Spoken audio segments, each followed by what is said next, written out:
Now before I start rambling, I have to come clean. I'm actually relatively new to the Katamari franchise of games. I found this franchise on a PlayStation Store sale late last year and bought Katamari Damacy Reroll on sale, thinking the game was a weird looking Japanese title. It was only $9, so I ended up biting the bullet and I got the game. That purchase led me down a rabbit hole for the whole of 2022, trying to play everything this amazing franchise had to offer. And now that I have played every mainline Katamari game, it's genuinely one of my favorite game franchises that I've ever played. So for those of you who are wondering, what is Katamari? Well, I'll try to explain it the best I can. The object of the game is you play as a little green guy named the Prince, pushing around an oddly shaped ball called the Katamari. With this ball, you pick up everyday objects like coins, nails, pencils, and postal stamps. However, as you pick up these items, your Katamari ball grows larger, allowing you to pick up larger objects like furniture, small animals, and humans. And you can even get so large that you can pick up buildings, cars, islands, and in some of the titles, even planets. The reason you're picking up all these objects is because the prince's father, a drunken idiot named the King of all Cosmos, went on a crazy bender destroying all the stars in the solar system. So you have to replace all those stars and constellations with these things that you roll up. So yeah, it's an odd game series, but once you play it and learn the slightly different control methods that are in place, it's seriously one of the most fun and satisfying game series out there. So since I have played every entry into the series, I thought I would rank the 6 mainline Katamari games from worst to best. I also want to preface that I love every title in the series, but some are just better than others. Alright, now, as for the rankings, I will be taking into account how fun the game is, how the controls feel in the game, and the amount of content in the game itself, and my overall thoughts and feelings on a certain Katamari title. And yes, this is my opinion. If anyone has anything they disagree with in this ranking, please feel free to put it in the comments what you would change with my list and what your list would be. And now with that, let's go to the number 6 slot. At the number 6 spot, we have Touch My Katamari, which admittedly is kind of a weird sounding title, but it'll make sense in a second. It was released for the PlayStation Vita in 2011. At the time of this recording, this is actually the last new Katamari game in the series if you don't count the remake of the first game. So why is this one my least favorite in the series? Well, there are a couple reasons for this. Number 1 would have to be the gameplay. It's pretty much the same from previous entries. There aren't really any new noteworthy gimmicks here, with the only new thing being that you can use touch controls, which is why the game is called Touch My Katamari. You're also able to stretch the Katamari to make it larger or taller, but it's not really required to beat any of the stages. You can go the whole game without having to use it.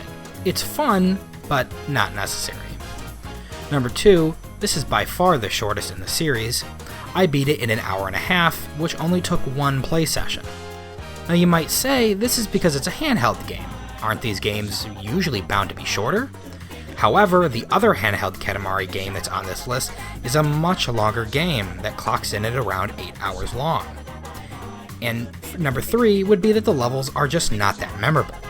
Most of the game is just standard get bigger levels. And there is some reused levels from other Katamari games. But there are some positives. This game is actually a decent first game into the series for someone new, since it's probably the easiest one in the franchise as it doesn't use the 2-stick control method. The soundtrack isn't half bad, but that's like most of the games. And the ability to buy levels and dress up the king with the collectibles is also a nice touch. Overall, Touch My Katamari isn't a bad game at all, it's just when it's stacked up against the others, it tends to stumble a little bit.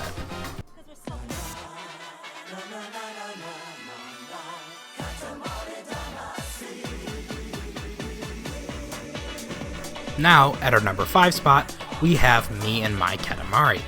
This was the very first handheld Katamari title, and it was released for the PlayStation Portable in 2005, and was the first game in the series to not have the involvement of the series creator, Kita Takahashi. I think this game is a lot of fun, even if the levels do get a bit repetitive over its 8-hour runtime. There is some neat stuff in here. I like the idea of traveling to the islands to reach the levels, and instead of making stars and constellations like the other titles in the series, you make islands, which I always thought was a cool idea.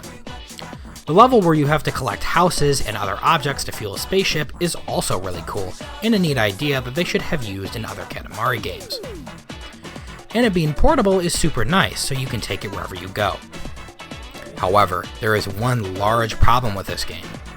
The PSP doesn't have analog sticks, just the D-pad, the normal shape buttons, and 2 L and R buttons.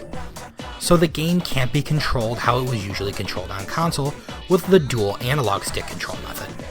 So instead, they opted for the horrible control panel of using the buttons to roll the ball around. These controls are very difficult to get used to, and you don't feel like you have the same range of motion as the first 2 titles in the series. However, if you can overlook these controls and take the time to learn them and get used to them, this game is actually pretty fun.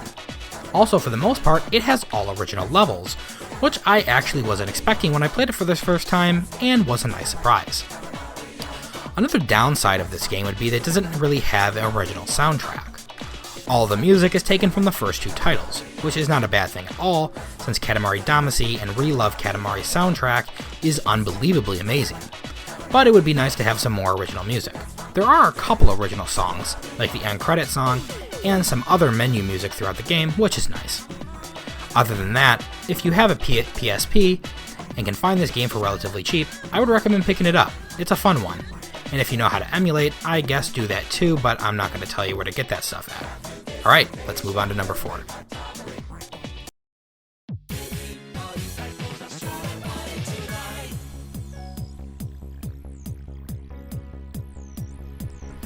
Now at number 4, we have Beautiful Katamari, which was released on October 16th, 2007 for the Xbox 360, which at the time was the first time Katamari had left the PlayStation. The PlayStation 3 and Wii version of the game were actually planned and in development, however they got cancelled, and the PlayStation 3 ended up getting a different Katamari game a couple years later, and the Wii got no Katamari game at all. So now what about the game? Now we get down to the titles where there's pretty much nothing wrong with them, and I think these 4 games can pretty much be placed anywhere in the list, as they are all fantastic. Beautiful Katamari's gameplay is pretty much the same as the other 2 games. However, there's completely new levels that are very fun and interesting, and an absolutely fantastic soundtrack that I feel like doesn't get talked about enough. It's almost just as good as the first 2 game soundtracks, and has a lot of great standout songs. Also, this game's final level is just fantastic. You get so large that you begin to roll up countries and continents, and eventually go into space and roll up planets. One gripe about this game is that it's a little short compared to the other entries in the franchise. However, its length can be extended with DLC that was added after launch, which has an actually good crop of levels in it, and in my opinion is pretty well worth the money. Also, another cool feature is that you can see other people's sizes and times on a leaderboard, which is still working today on the Xbox 360. Thankfully, this game can actually be purchased on the current Xbox store. It works on your Xbox One X, Series X, Series S, and it is still fully functional today, and it works pretty well, and it's an amazing game. It was also the first title in the series to feature online multiplayer, and is currently still the only title to do so. So if you feel like experiencing this fantastic game, it's very easily accessible if you have an Xbox. Now let's move on to the 3rd title.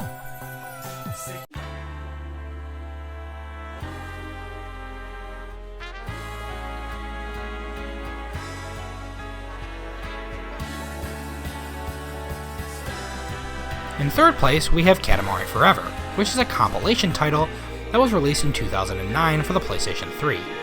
The game contains stages from the previous Katamari games, however this game adds new fun gimmicks in as well. You're allowed to jump, which means you can get into an area you might not be able to reach otherwise. There's also a new magnet power-up that can be collected, which pulls in lots of items from around the stage and obviously makes the ball larger. The soundtrack here is also very good. It's not my favorite in the series, but it has some great songs, and it's the longest one, which comes in at around 2 hours. As for reasoning why I put this game above Beautiful Katamari, it's pretty much because almost all the levels from that game are available here, But not only that, the levels from the first two games are here as well. Also, this game has the most content out of any Katamari game, and takes the longest to beat. I only have one gripe with it, and that's because it's not well optimized. I don't know if it was just my PlayStation 3, which happened to be the first model they ever made of it, but my game would lag horribly, and it's a known issue that this game does have issues with lag. This can be seen when using the magnet power-up I talked about. Because so many items are on screen at once, the game kind of goes crazy and starts lagging out. However, the lag is also just when you're playing a level. It can come at any time, just rolling around.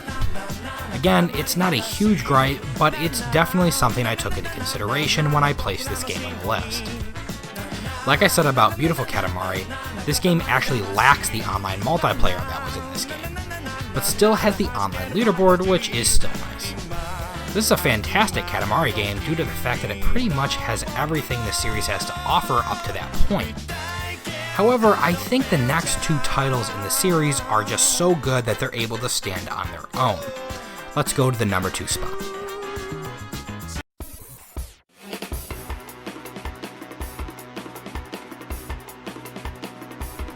Now, our second place spot on the list goes to the game that started it all, Katamari Damacy.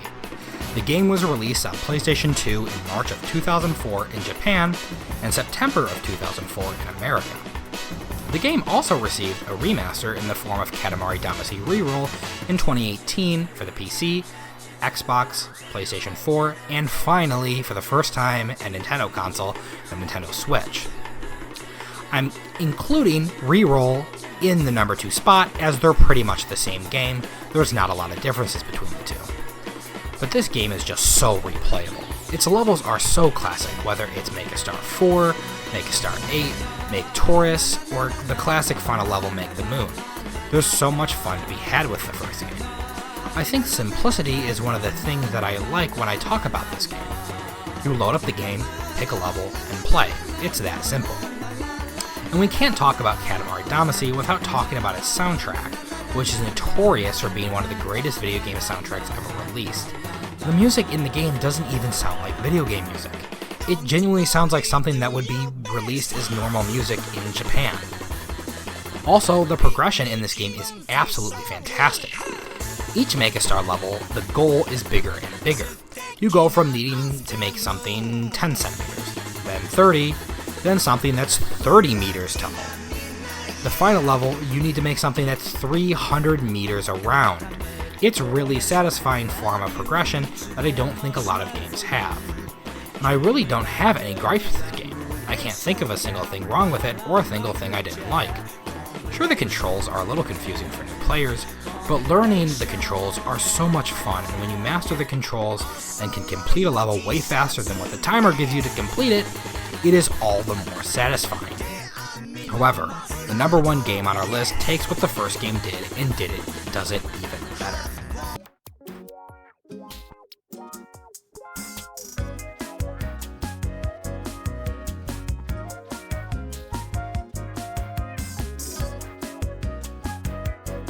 And now finally, for the top spot on our list, we have We Love Katamari, the sequel to the first game, which released in 2005, also for the PlayStation 2. Gameplay-wise, not much is new here. There's the standard get bigger levels, but there's also some new types of levels, like rolling up snow to create the head of a snowman, collecting children to deliver them to a school, and even rolling around a sumo wrestler, trying to pick up food so that he can get bigger to beat an even bigger sumo wrestler. But the gameplay, controls, the music, even the game's overall character and design is all better than Katamari Damacy in my opinion. I love the fact that you can walk around a little meadow talking to fans of Katamari Damacy to enter the levels. It's a really nice touch and is something I'll always appreciate about this game. A little piece of trivia about this game, according to the Wikipedia page, the game's creator, Kita Takahashi, actually didn't want to make a sequel, because he believed that the game industry revolved too heavily on the creation of sequels, which in turn prompted limited creativity and new ideas that could potentially be hit games. However, Namco had actually already begun to work on a follow-up to the first game in the form of a Christmas-themed version.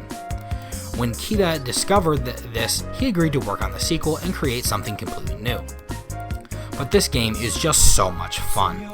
All of the levels are great, whether it's the underground level or the snowman level I talked about previously. There's just so much good here. Also, the soundtrack is unbelievable.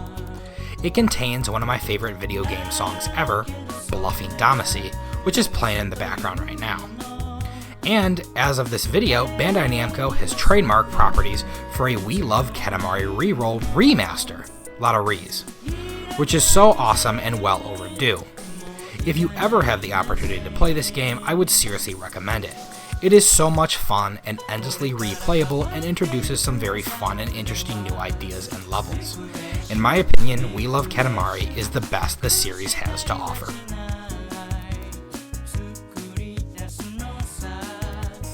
So, what did you think of my list? Hopefully you agreed with some of what I had to say. If you seriously have never tried the Katamari series of games, I would highly recommend it. They're very fun and relaxing and don't take a lot of thought to enjoy. They're great for anyone of any age and from wherever in the world. I hope you enjoyed this ranking of the Katamari's titles. Thank you for watching.